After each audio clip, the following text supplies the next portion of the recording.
Mbote batata ba mama bandeko boye malamu na émission na biso ensemble parlons-en ezali moko ya bémission eza kopesa biso mayele bwania en tout cas nalingi nalobela likambo moko oyebi kopesa ngai mawa nalingi biso nyonso toyeba ko analyser toyeba ko réfléchir tozala conscient ya makambo oyo ezoleka na mboka na biso pe ya makambo oyo bato baza kosala na kati ya mboka na biso. En tout cas nalingi naloba nanu merci na bino bato bozali abonné na chaîne na biso Angel Miezi officiel TV.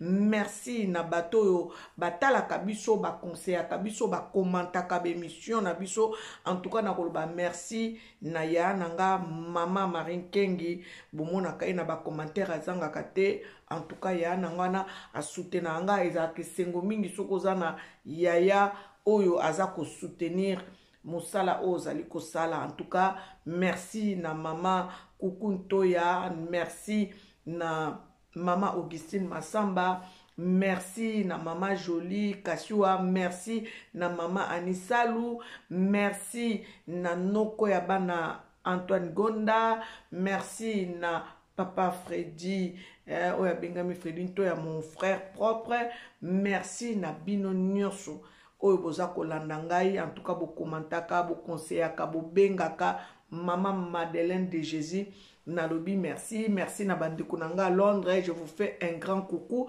bandeko nanga Londres balanda nga. En tout cas merci na bandeko nanga Belgique, merci na bandeko nanga Allemagne. En tout cas merci na bandeko à Canada, mama Chantal Tumba nalobi merci à toi, merci na bandeko nangai ya kosekaf na lobi merci na bino na ebi ke bolandaka.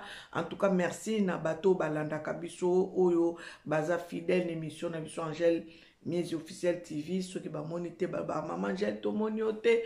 En tout cas mikolo belé donc na loba mikolo no so maman Angel Miezi asalaka. J'ai beaucoup de choses à faire aujourd'hui na ye potoye ba ko réfléchir pour na makambo etali mboka. Alors je dis toujours que cette émission c'est une émission bilingue. Alors moi je suis lingalaphone, je parle parfois en français pour que tous ceux qui ne comprennent pas les lingala puissent aussi me comprendre. Donc voilà, lelo tongito lobela tongito sala examen de conscience mitu na biso bato mwindu fotoye bako kolinga ba nation na biso toyeba kolinga continent. Nous les Africains nous devons aimer les continents et nous devons aimer nos nations car c'est notre richesse que Dieu nous a donné. Maman Gisine Massamba mukolo mususu akomelinga na commentaire abi maman Angel Miezi olobi français mingi bato mususu bayebaka balandaka yo bayebi français te. C'est vrai que tolobaka na français tobaka na lingala. Donc esengeli na biso toyeba ko comprendre pe lingala parce que lingala même ba chinois bazolo ba lingala bato nyonso balingi baloba lingala. Bandeko nalingi naloba likambo oyo eboti polémique na kati ya monde politique na Congo. Pourquoi? Parce que Pasteur Dalo ayebaki ko dénoncer bakambi ya nation na biso. Pasteur Dalo a pu dénoncer ce qui se passe dans notre pays. Il a seulement dit la vérité. Mais comme nous sommes des fanatiques, nous voulons flatter le président de la République pour dire que oui, Pasteur Dalo a mal fait, il a mal parlé et il est le père spirituel de papa Antoine Tshisekedi. Mais même s'il est le père spirituel de papa Antoine Tshisekedi, même si Pasteur Dalo ne l'a pas dit très haut, mais tout le monde voit que le pays ne va pas, ça ne va pas. Ce que Pasteur Dalo a dit, s'il n'avait pas dit cela à haute voix, il serait hypocrite ou il serait complice parce que c'est son fils spirituel qui est en train de gérer le pays. Et il n'a même pas cité le nom du fils spirituel. Il a dit seulement les gouvernements. Ça veut dire que les gouvernements, l'ensemble du gouvernement. C'est vrai que le président, parfois, il délègue, il sort, il signe des ordonnances, il signe des papiers pour dire que bon, sortez, faites ci, faites ça. Mais les gens qui sont tout autour de lui, s'ils ne font pas ce que lui dit, Dalo ne doit que dénoncer. Quand Dalo parle, Papa Dalo, Roland Dalo parle de tout ce qu'il a dit là, il ne pointe pas seulement le président de la République. Il pointe tous les gouvernants. Ça veut dire que les députés, les sénateurs, tous les membres du gouvernement sont pointés. Pourquoi? Parce que c'est eux qui gèrent le pays. Bien-aimés, je vais vous mettre l'élément, 3 éléments que j'ai et je vais commenter pour dire que Bisoba Congolais, il faut tout le fanatisme. Il faut tout le fanatisme. Avant de continuer mon émission, je vais vous mettre les éléments. En tout cas, aujourd'hui, je vais parler de ce qui concerne la nation. Vous savez, l'émission Ensemble Parlons-en, comment est-ce que je peux dire ça? Nous ne sommes pas figés à un sujet. Non. Ça veut dire que nous parlons de tout ce qui peut nous ramener sur le droit chemin. Nous parlons de cela. C'est pour cela que cette émission s'intitule Ensemble Parlons-en. Tout ce que nous voyons, c'est vrai que je ne touche pas à tout, mais ce que moi je trouve qu'on a intérêt à écouter ça, nous devons écouter pour réfléchir et nous ramener sur le droit chemin. Nous allons écouter Papa Roland Dalo et Marcelo, parce que la personne qui a fait cette vidéo, il les a mis en duo. Et tous ceux qui sont en train de dire Makamba lokute zawanate, bazolo ba makamba solo, tokoyoka elema oyo, tolanda. Vous dites 50 millions, et puis vous vous enrichez. La malédiction sur vos enfants. Je fais une prière.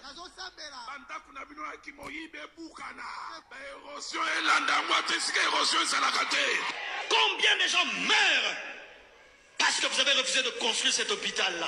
Les enfants n'ont pas de couveuse dans des hôpitaux à cause des fours.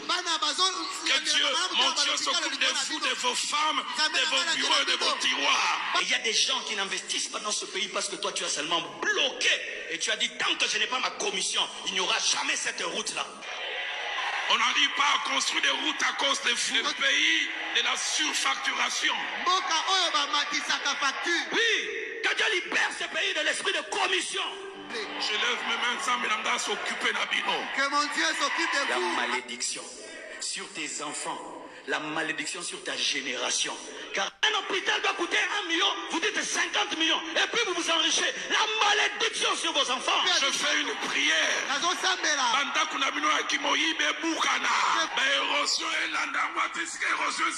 Bandeko, makambo nini ya mabe oyo ba pastero mibale. Parce que ba pointe kaka Papa Roland Dalo. Makambo nini ya mabe balobi wana. Balobi makambo mabe te. Même ceux qui vont me la bango dim. Parce que na oke bato musu balobi. Ye pasteur Roland Dalo. Kasa zwa ka dim. Ako zwa dim.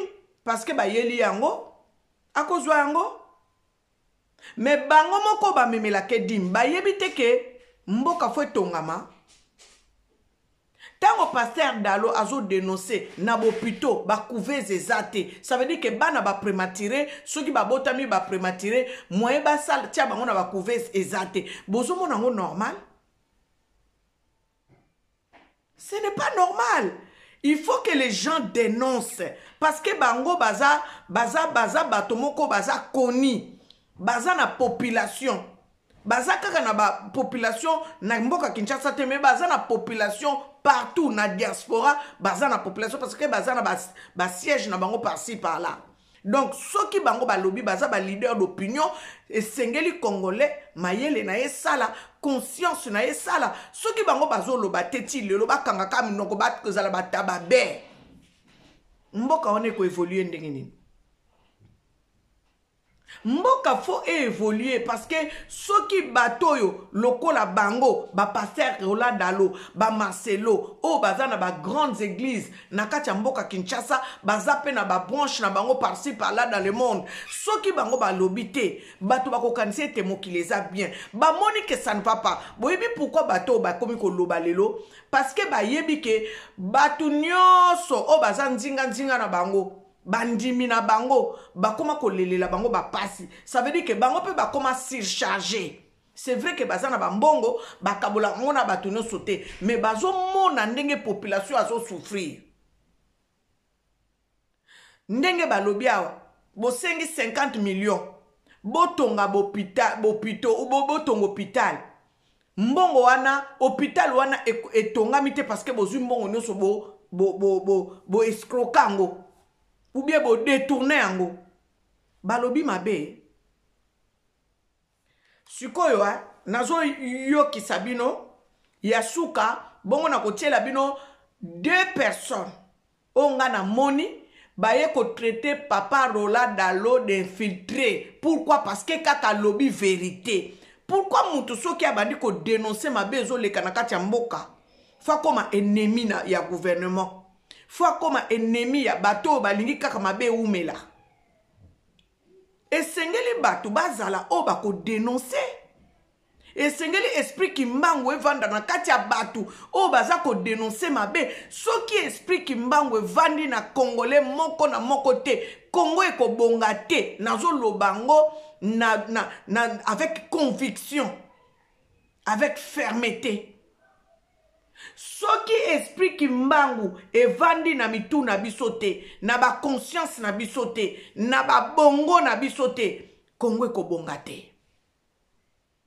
malgré bozwi oyo ba sopela biso na kati ya sol wana tokomona bolamu te parce que bolamu mutu akoya kozwa ngo ekozala bapaya o bazoya parce que bango bayebi ke seke le Congo siko yo moko congolais oyebi te ke seke le Congo yango moni soki babimisi mbongo ya batonga hôpital batonga banzela mbongo wana ezoliama pourquoi parce que congolais ye moko ayebi te ke seke le Congo mboka neza nini nayo kisabino lisusu comme ça tolanda vous dites 50 millions et puis vous vous enrichez la malédiction sur vos enfants. Je fais une prière. Banda kuna bino ya kimoyibe bukana. Ba érosion elanda ngwate sika érosion salakate. Combien de gens meurent parce que vous avez refusé de construire cet hôpital-là? Les enfants n'ont pas de couveuse dans des hôpitaux à cause des fours. Que Dieu, mon Dieu, s'occupe de vous, de vos femmes, de vos bureaux et de vos tiroirs. Il y a des gens qui n'investissent pas dans ce pays parce que toi tu as seulement bloqué. Et tu as dit, tant que je n'ai pas ma commission, il n'y aura jamais cette route-là. On n'arrive pas à construire des routes à cause des fours. Le pays de la surfacturation. Oui, que Dieu libère ce pays de l'esprit de commission. Je lève mes mains ensemble et s'occuper d'Abino. Que mon Dieu s'occupe de vous. La malédiction sur tes enfants, la malédiction sur ta génération. Car un hôpital doit coûter 1 million, vous dites 50 millions, et puis vous vous enrichez. La malédiction sur vos enfants. Je fais une prière. Banda kuna bino ya kimoyibe bukana. Ba érosion elanda ngwate sika érosion salakate. bozo mona bisika ba érosion ezouta ba mbonga moyibi ba mai ezotonda na mboka Kinshasa parce que bato batongi donc mboka moko ezali donc mondo kinawa monde anko bato bazo souffrir bato bazo zanga ya kolia ya komela bongo batato oyo baloba te bapaster baloba te soki paster abandi koloba bobandi kotraite ye aza Rwandais non tango Roland Dalo azokumisa papa Antoine Tshisekedi azalaki Rwandais te soki ka mutu abandi ko dénoncer makambo ya gouvernement akomi Rwandais non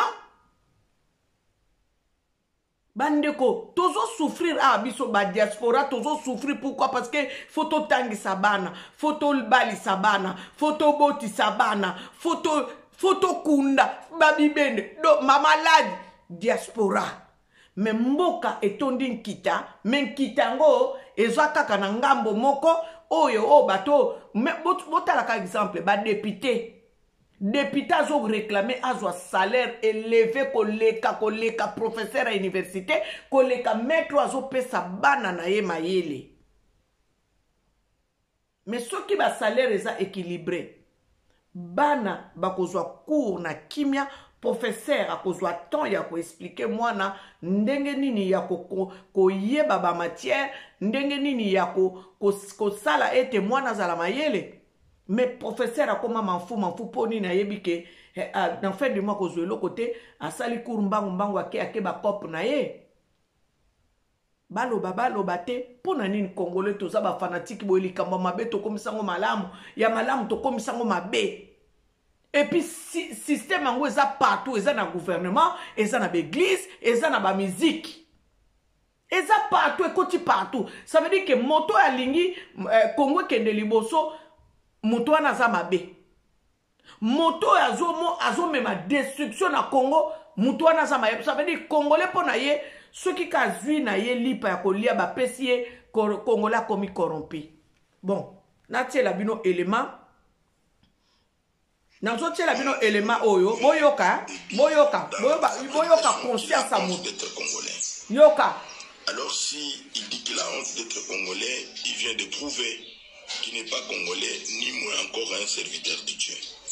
Na tiena nous pose. Na kozongela, na zozongela ngo boyoka tato makamba lobi. Pourquoi? Parce que pasteur Roland Dalo a lobi, il a honte d'être congolais. Mais est-ce que c'est un langage courant? Oyo nga naza na mukonzi na nga ya mwana mwasi ya mundele eza français ya kodefa te ya kotuna ba question te. Mwana mwasi wana aya vers ngai alobi na ngai poto solaka ne bi aza mukonzi na nga. Alobi na nga na koloba ngo na lingala po so ina lobi ngo na français ba collègue na nga batala ka émission na nga ba koya koyeba. Na lingite parce que yebisa kango discrètement. Abi na ngangel nazoka soni po na mboka na ngai. Alobi nazoyoka soni même kozala française. Ngabi poni olobi bongo. Alobi oyebi lettre batindeli ngai na direction. Nga na bi balobi ni balobi na ngai il faut na banda ko protéger bato ya papa mama. Ceux qui baye ko sala na musala, faut na traiter ka bango bien, faut na protéger bango. Botala niveau. Mundele alobi nazoka soni kozala française.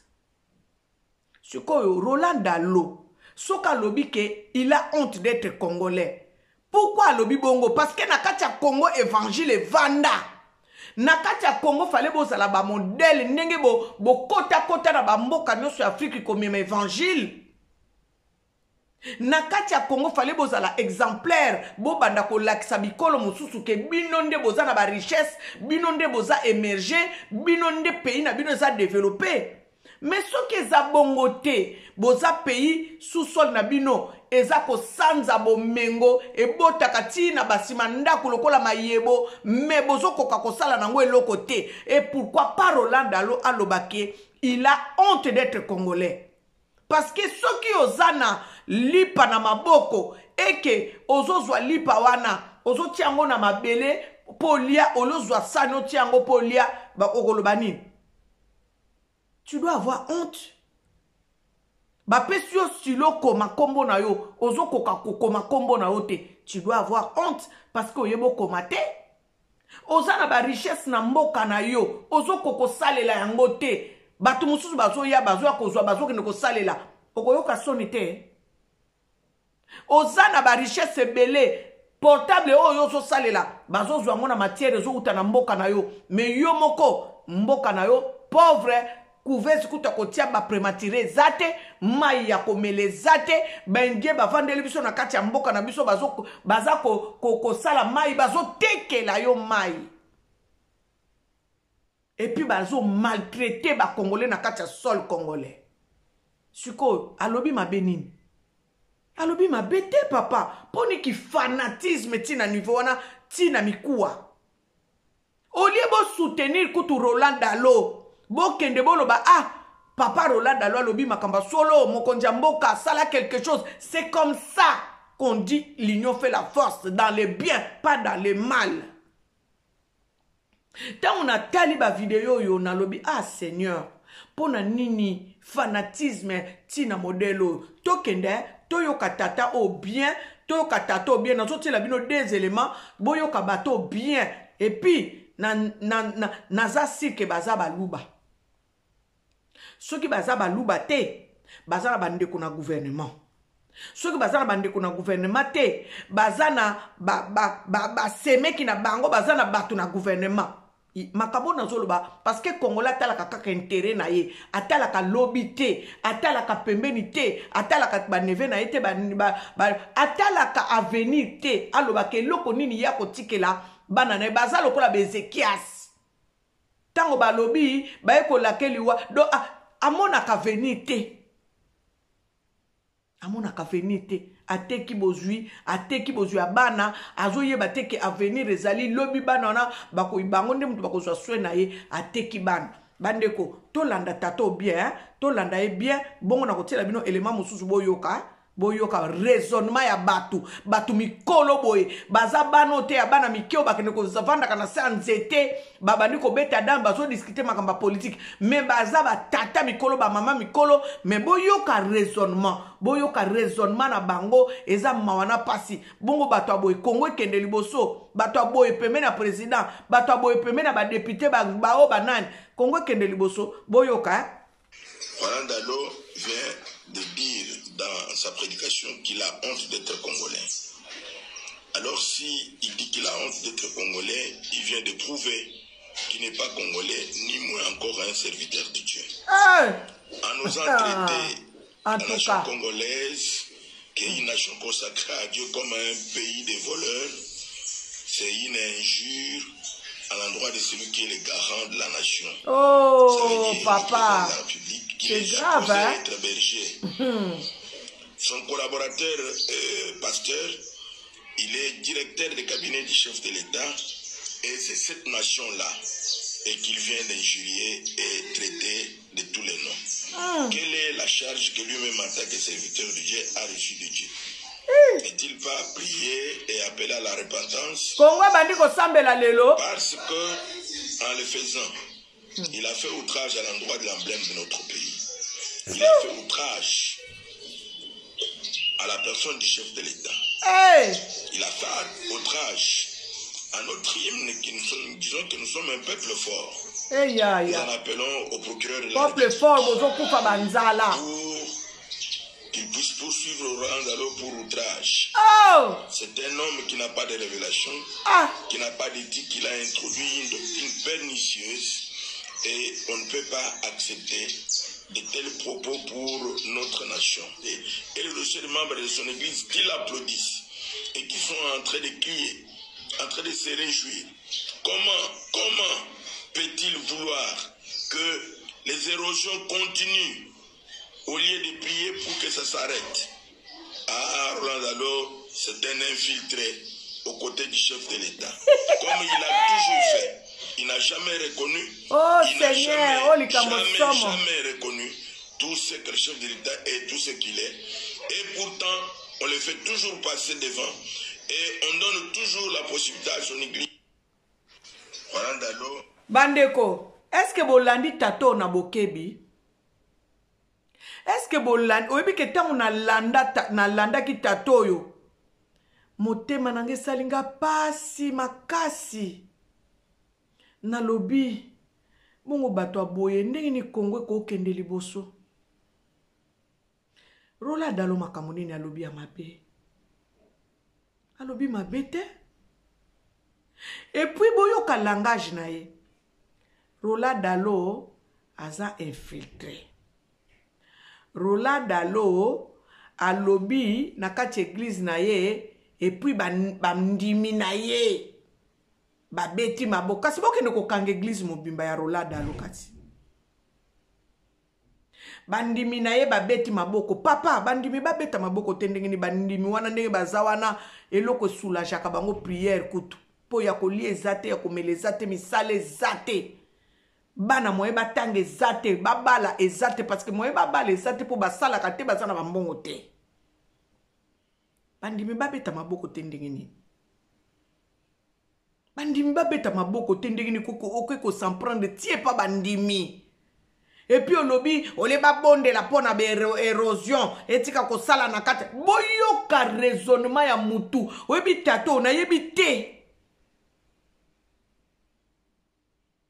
ole bobondela po ba érosion etika bino bozobon ah non bato aboye yango Kongo ezokende liboso te yaya tata oloya otie caméra na yo olobi papa Félix Antoine Tshisekedi papa makambo Roland Dalo ucholoba papa ezali une voix parmi les millions de Congolais toko appuyer makambo papa Roland Dalo alobi parce que papa bongisela biso mboka papa yo lobaki ke Congo okokomisa Congo Allemagne d'Afrique papa ti lelo tala bana ndenge bazo kufanzala papa ti lelo tala bana ne ba otanga te papa ti lelo tala basi na bopito mbongo kofuta maternité kutu ezate ba prématuré bazo bota makuna ba couveze ezate papa yaka zwa caméra neti boenga na zolo babwe na fingi papa Antoine Tshisekedi te azali mokonzi ya mboka azali ndeko na biso eloko tozo senga papa Antoine Tshisekedi avanda awa na poto ayebi makambo institution a poto ndenge tambolaka papa pona nini boye ko encourager mabe tolobi te ke papa Antoine Tshisekedi muta atie désordre à 100% tolobi te peke papa Antoine Tshisekedi muta yibaka mbongo mais papa Antoine Tshisekedi ndengo lobi azali garant ya nation c'est à lui de mettre de l'ordre ça veut dire que soki mbongo ebungi na gouvernement ndenge tomona ki kamere bazui mbongo ya construction bandaku ba détourner yango kamere azongi na pouvoir ba pesi Sénat comme présidence ba pesi Sénat papa wana yo monite olobelango kaka makambo oyo papa Dalo ye ko dénoncer o bandimi na ye bakendeke ko se plaindre peut-être papa Dalo azawana azana bandimi na ye ba mama musu ba bungisi bana parce que bana babotamaki ba prématuré ba couveze ezate papa Dalo na kanda wana na préoccupation wana alobi yango mabeza wapi poka kalobi boya za infiltré poka kalobi boye il faut ba condamner ye ba kanga ye papa o raisonnement nini alobi te afingi te alobi makambo eza solo au peuple bazo kokoloba te à haute voix papa Dalo c'est parce que aza figure publique aza leader d'opinion yango moni ekoki koyoka na makasi boye mais makambo papa Dalo alobi yango bato balobaka na bandako na bango na CCCC obino boyebi te tango papa Marcelo azoloba ke bazui ba mbongo bozo détourner botonga bandako na bino papa Dalo alobi bandako ne ko bandoko kweya papa ba érosion moye ba sambela pona ba érosion etika ko sala mezate pourquoi parce que bozo tonga bandako miyibi il faut bandako na bino bando kweya po bo banga nzambe na mboka wana eza mawa kozala na batata boye ba grand frère soki pa aza mukolo soki pa aza koko soki pa aza nini na yebite mais na monika soki apembe se tondi na mutu soki amoni akoloba aza na sagesse po soki apembe kala to bando loba mutu soki aza na soki apembe to bia mutu wana aza mayele aza na sagesse mais papa awa penza oza flatteur Congolais nyonso azomona ndenge passe eza na mboka wana Babdalo izano mar ba pasteur bazo etondi bango bazo koka sute parce que bandimi pe bango koleleka bango mikolo nyonso bozela tato yo na tie tato yo bozela na lukela bino mama mususu hôpital 1 million botiango 50 soki combien boyoka mususu ye boyoka Roland Dalo balobana lobi qui a voulu seulement qu'on l'accepte, quel est le cœur de cet homme-là? Oh, ça dit qu'on fait confiance. Roland Dalo, c'est un infiltré, comme l'a dit le révérend Bravo. Hey! Bon, ça a très attention à Moutouana. Oh! Balobi, je suis avec toi au bureau, c'est qui? C'est le directeur de cabinet. Nazala Kanona Ndaku, toutes les les filles là qui entourent Maman Denise Seba ou toi dans Philadelphie. Président Fatis, faites très attention à Moutouana. Boka Matamakamureka de simples paroles. C'est un infiltré du vrai. Il travaille avec l'M23. Oh! Corneille Nanga Nayeba Yebani, très bien. Président Fatis, Yoka Makamurakoye César Solo. Roland Dalo. Balobana Lobby. C'est le Seigneur qui a voulu seulement qu'on l'accepte. Quel est le cœur de cet homme-là? Oh, ça dit qu'on fait confiance. Roland Dalo, c'est un infiltré, comme l'a dit le Révérend Bravo. Bon, ça a très attention à Moutouana. Balobi, je suis avec toi au bureau, c'est qui? C'est le directeur de cabinet. Nazala Kanona Ndaku, toutes les filles là qui entourent Maman Denise Seba ou toi dans Philadelphie. Président Fatis, faites très attention à Moutouana. Boka Matamakamureka de simples paroles. C'est un infiltré du vrai. Il travaille. Bon, moni makamango, hein? Congolais, c'est triste. Yango bomoni ba makambo yo, ezaka o te, hein? Ezaka na politique te. O ezo sala biso pasi parce que ezo concerné nation na biso, ezo concerné héritage na biso, pe héritage a bana na biso ya bakoko na biso. Roland Dalo aza père spirituel ya papa Antoine Félix Tshisekedi. Soki bomoni papa aza koya koloba boye parce que trop c'est trop.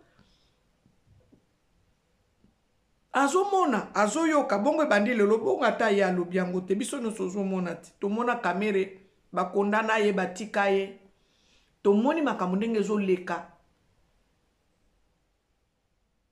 to moni ndenge pasi ezobaka makaka na kati ya mboka Kinshasa.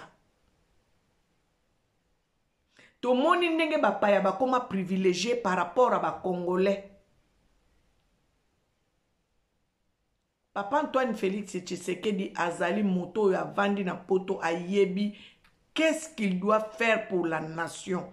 Ce n'est pas pour rien qu'il avait dit qu'il fera du Congo les États, l'Allemagne de l'Afrique. Ayebi. Alors, ce qu'il faut à privilégier bateau yo atia liboso po ba yibaka na bango, c'est à lui, c'est la décision lui revient.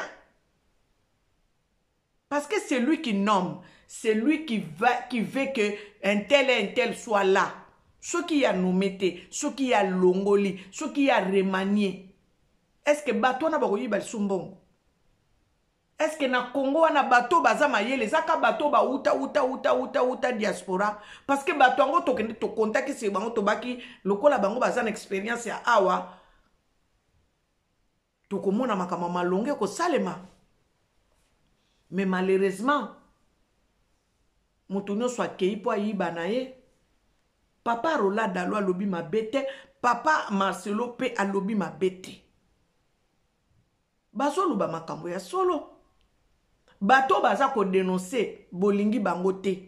Bato yo bavandi bataba be bango nde bolingi. Pourquoi? Parce que bolingi bozala l'aise na molili na bino na ba mafia na bino na mabe obino bozali ko sala peuple congolais zo kufa, peuple congolais zo souffrir. Entre-temps azana bomengo nzamba pesa ina kati ya mboka kongwana. Yangwana basali na nzambe balobi bandako bino bozo tonge ekokwea ya solo. Pourquoi? Parce que nzambe alingi Congolais a sepela na bozui na ye o nzamba pesa ye. Alors ki fanatisme ya boye ceux qui bomoni batu baza koya koloba que papa Roland Dalo a infiltré wane komi fanatisme. Ça veut dire que bo komi ko lembo la papa Félix Antoine Tshisekedi ole kutubolo ba ke au moins mutu na biso moko azui courage. Il faut aloba kaka. Bon vanda nie, ce que vous faites là c'est de l'hypocrisie, c'est du fanatisme. Yango moni ba makambo na komiti na l'église. Na l'église koloba te mabe o place mabe ezali koloba mabe te. Soko komika kolobi mabe aza rebelle. Donc mabe to umela nango to vanda nango. To koma ba hypocrite même na ba église. Alors, ngaku nalinga soute balo bakaka. Oh, ba Congo ba hypocrite. Arrêtez ça. Les Bakongo ne sont pas hypocrites. L'hypocrisie maintenant, c'est dans toutes les tribus. Mungala, Muswahili, Muluba, Mukongo, o ekolo nini. Batu wana nyoso o bavandi na kati ya hypocrisie, o bavandi na kati ya mensonge, na kati ya fanatisme, bakoma ba hypocrite. Parce que makambo ozo mona keza nango mabe, ololoba o denosango, ozo ko akiesango. Pourquoi? Parce que olingi te ba mono mwana malam, o mwana mabe, olingo bima mwana malam. Ki fanatisme wana ekota ti na l'église, ezali ti na politique, ezati na monde ya musique. Bozo mona penda ke mutoyo aza mabe, azo sala pe mabe, me batu lokola baza be hypocrite. Boko vanda kaka bolobi problème ezate ponini apesa ko moi $50, apesa ko moi $100, ale boko mi ko benga malamu mabe, mabe komi malamu. L'ennemi des Congolais, c'est le Congolais lui-même. Mais papa Kimbango Lobaka, gare à celui qui trahira le Congo. Surtout na biso kutuba Congo, aloba na biso, yo mu Congo za na droite. Ya ko trahir ndeko na mu Congo. Pona nini papa Kimbango a souligné place wana pona ba Congo? Parce que nous avons reçu une éducation. Oyo papa na mama balobaka no kofinga te. Ça veut dire que les 10 commandements ezala na banda kwa bana ba Congo. Tokola nango les 10 commandements. Tokola na yango. Mwana mu Congo oyo akolobake akola na mibeko te na ndako na bango na yebite papa na bango na mama na bango soki babokola ye na balabala. Mais mwana mu Congo nyonso papa na mama ba yebisa ye bato saka mikolo bafinga kamikolo te. Soki kutu mama zoloba yozo tala mama ne longi. O laxi déjà signe d'impolitesse. Ça veut dire que soki mama zoloba yo faut kitsa mutuna se. Nde yango bate ya biso. Yango bomona ba Congo mingi ya msusu sozo bana ya kitsi mutuna se. Parce que c'est l'éducation en fait que nous, moi j'ai reçu cette éducation. Maman nanga soka zoloba, soko zo talo zo fixé. Maman déjà koloboze impoli. Soko maman zoluba zo reproche azo gange la ou faut kitsa mutuna c'est pour nakoloba ke j'ai m'humilie au devant de toi ou soit j'ai diminué au devant de toi. C'est ça l'éducation Congo. Alors, tant on a mon mu Congo azo trahir de connaître mu Congo ou bien soit azo finga natala ki vidéo moko na TikTok garçon moko azo ba en tout cas nzamba pambole na yebi kombo na été na yebi payete. Mais faut ça kaka bateau bateau na biso bandeko na biso baza pena ba figi koni mais je ne maîtrise pas son nom, je le connais pas mais je vis ça sur TikTok. Azo loba l'éducation Congo. Alors bibo tala ba mama mingi na Kinshasa o bate kaka. Soko moni mama o sombeli eloko o sombeli o tuke ko somba ngube pa na ye o sombeli pe pa na ye ye mutu atekeli yo. Opesi mbongo na yo, même maman wana kozwa échange à monnaie, poison selon mbongo, atie le boko, à soutenir le boko na mosusu, pour apesa yo, pour un signe de respect. Abiba maman wana, soko moni kaka mama oya, sale loko wana te, mama na Congo te. Toye baka ba mama ba Congo, na ndenge na bango, respect en fait, na muto eko sombe loko, mama mu Congo azo respecté. C'est l'éducation royale que nous avons reçue. Parce que nous sommes du royaume Congo. Nous avons reçu une éducation royale. D'être poli. Botala, bozo exemple la ba prince William, ba prince botala nenge ba edikaka bango. Baza bana moko bazaka très poli parce que bazo éducation moko sévère. Et ça n'est pas na ba Congo.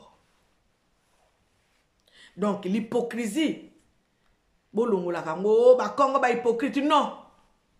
Faut pas qu'on kanga ba Congo na hypocrisie, ba Congo ba ça respect, mais ba ça hypocrite. Ils sont polis, mais ils sont pas hypocrites parce qu'il faut parler aussi. Moi je suis une Congo 100% Congo. Na muntando. Alors ceux qui sont dans le balikamu na wolo bango. Ceux qui font respecter mutu na respecter. Mais ce que lingo bando matelanga wana nde ko leka kutu te. Parce que moi je respecte même les petits enfants. Donc hypocrisie, il faut totika. Mabe to bengango mabe, malamu to bengango malamu. Mboka ça ne va pas. Les gens meurent de faim. Mboka mobimba tozana mai. Oyo kutu balingi bazwa kabak me makango ba exporta kango baki de kopesa soki en Égypte parce que kuna bazana carence d'eau dans les années à venir bakozana ba carence d'eau. Sikoyo biso moko bakolo mai. Paya bavandela biso na mboka Kinshasa wana bayebaka ko purifier mai batekela ka biso tso mai bisiko toko kende ko sala ba usine na ba usine mai gouvernement azwi mbongo a miser alobi bon to miser to sala ba usine oyeyebaka ko fabriquer mai mais tozo tika ba paya bazwa ko salela biso mai na kati ya mboka Kinshasa et puis biso tozo somba na gouvernement tozo somba mai pa ba paya bozo mona ngo normal. Ya normal te. Mbongo le gouvernement a misé a pesa ba maman marchère, ba pesa ba sala ba bilanga, pour ete ba bokola, ba sala ba élevage, pour ete lobby, tozo ba te makamoni nezo ya monde, pour to yeba ko sala ba réserve. Gouvernement makamona ni souetalieta.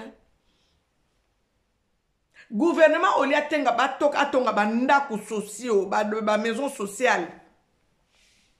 Le bilan est en diaspora kozonga na mboka Kinshasa. Qu'est-ce que vous allez faire? Donc, papa Roland Dalo a lobby ma bête. Papa Marcelo a lobby ma bête. Bazo loba réalité. Oezo le kanakati mboka na biso. Ma beza wanate. Boke no kolobake. Il faut ba kangaye. Il faut ba salaboye. Il faut ba zong saboye. C'est triste, hein? Comment tu peux réfléchir comme ça? Tata mukolo. Tala nenga zo réfléchir.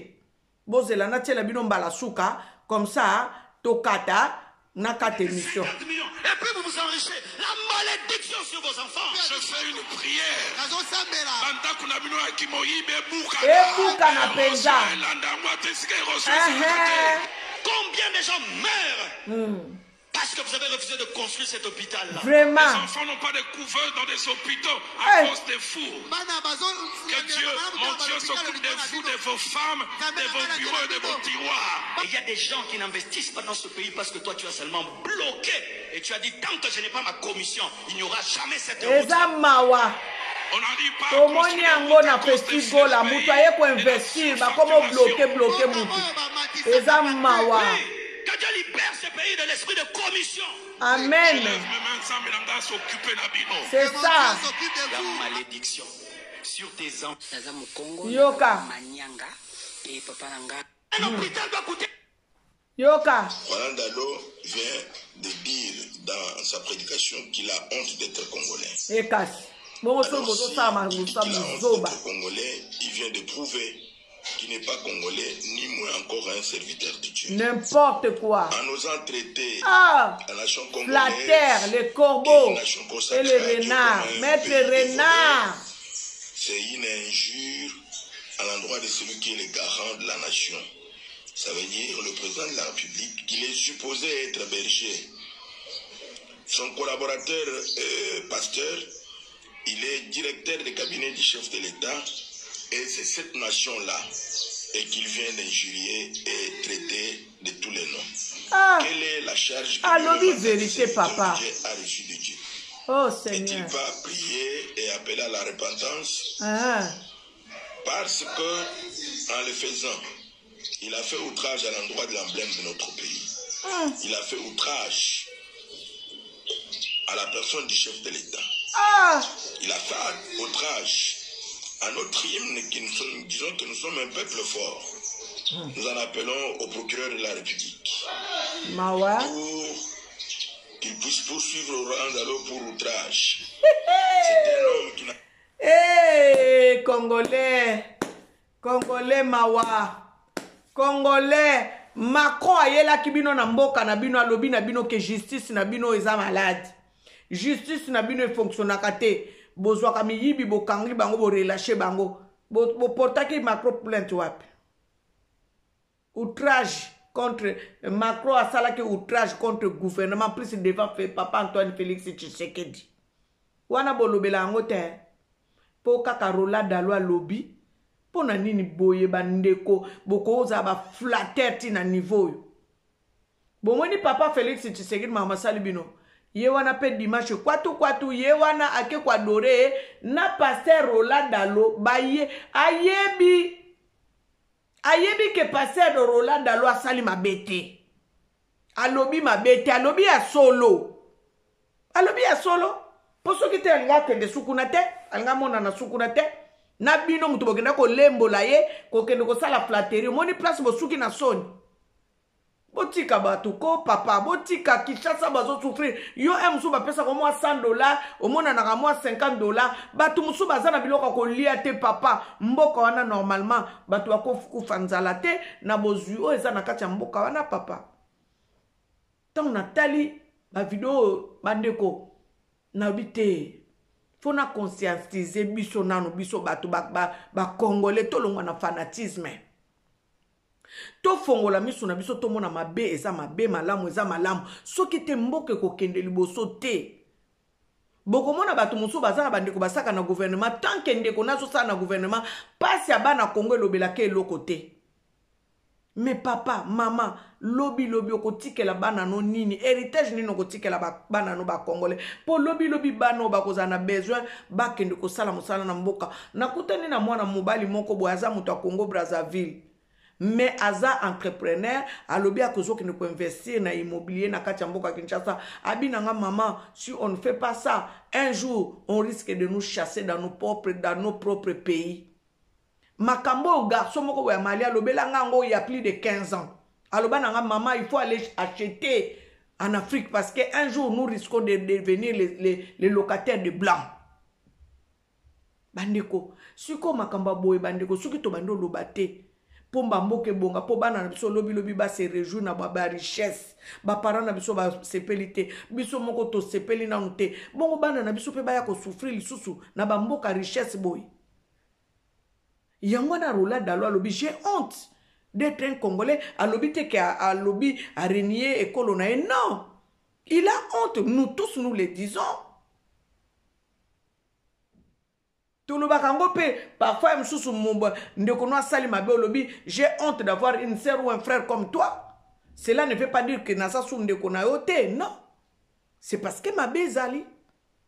C'est un langage qui est courant, tout le monde peut le dire. Cela ne veut pas dire que papa de Roland Dalo a infiltré, non. Donc voilà, makamuna yaki kolobela yangwana bandeko tolonga na fanatisme. To mona malamu mabe. Ce qui fanatisme kotiti na miku okomona su mabete, okoma kombo benga mabe malamu komo mona ngo mabe. Non, nous devons défendre cette nation en tout et pour tout. Nous devons nous tenir la main dans la main pour être Congolais kende liboso. Ce qui to sali bongo te bandeko toko mona bolamu a Congo te. Toko tike la basi bana na biso sous charge pour bango su baba da ko bunda pour être non. Biso moko na no to bunda pour to tike la bana kimia. Makamunangana lobela yangwana en tout cas na bosan binote pour na ba produit forever na bosan binote bandeko tokoti na hiver o ezali temps ya komela ba vitamine C ezali temps ya komela ba collagène pour etika la kitoko otika la kaka na beauté ozala kaka bien suki na yo ezala bien nourri bomoni suki na nga na longoli kitambala mais na kangi chignon avec mes cheveux naturels. Vous voyez, ce sont mes cheveux naturels. Na tiango kitambala, na tiango na kangi, na tie ba chouchou nanga, na tiaka ba chouchou nanga ya na somba kepa ba indie wana po esalanga chino po na linga kasu mesh na mutu nanga te. Na tiaka su mesh na mutu nanga te.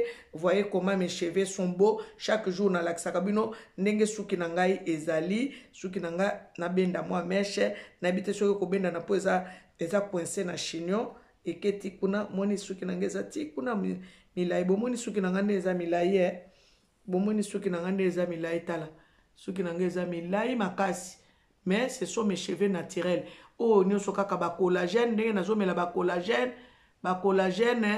ba pulpe d'aloe vera ezo salanga ke suki nanga eza bien na defriza kangote na lisa kangote kande na omela bona tiaka kaka huile d'olive, na sokolaka na shampoing aloe vera. Après shampoing aloe vera, j'ai de beaux cheveux. Donc prochainement, tokoya kolobela makambo na biso ya aloe vera. En tout cas, ceux qui ba éléments ezali, tokoye la cabine de temps en temps, c'est vrai, mikolo na linga ki boye ba produit Forever. Pondenge nazo sala yango na baki o alingi ko yango, n'hésitez pas de m'appeler sur au 06 10 71 00 49 06 10 71 00 49. Je réside en France. O alingi ko yango o benginga toyeba ndenge nini kosala po ete toyeba ko parrainer ayeba que soki o benginga na parrainer ko bénéficier d'abord de 5% ya réduction et puis au fur et à mesure au mati au roya ko koma na ba réduction à 30%, ce qui est possible. Donc voilà, je m'arrête par ici. Aujourd'hui, j'ai vraiment débordé. Que l'Éternel et Dieu Tout-Puissant puisse vous bénir abondamment. Partagez-moi cette émission, commentez, aimez au nom de Jésus-Christ de Nazareth. Natiki Binobaï, je vous aime beaucoup. Bye bye.